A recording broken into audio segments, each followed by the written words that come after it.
جنرال صاحب زموږ په هلیکاپټر کې روانو او لاندې نه پې د کلي نه پې ډزې شوي دي چې هغې کې جنرال صاحب خپل هم زخمي شوی دی. نیمروز کې د پاکستاني پوځ او طالبانو سخته جګړه طالبانو پر پاکستاني هلیکاپټر ډزې کړي او یو جنرال یې پکې ژوبل کړی. جزئیات هم دې ویډیو کې وګورئ او چینل سبسکرایب کړئ.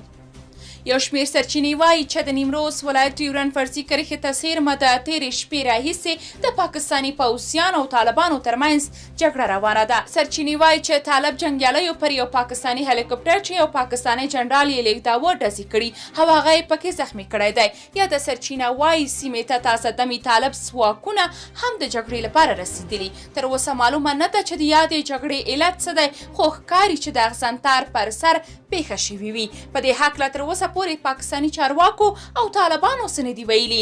تر اوسه پورې که څه هم پاکستان د غبرګون پر ډګر نه معلومیږي، خو داسې بریښي چې غبرګون به یې خورا سخت وي. طالبان لا هم چپه خوله پاتې دي او داسې انګیري چې داسې کوم کار به نه وي شوی. د پیښې انګیزه معلومه نه ده، خو دا جزئیات له یو خپر شوي ثبتي غږ څخه ترلاسه شوي دي.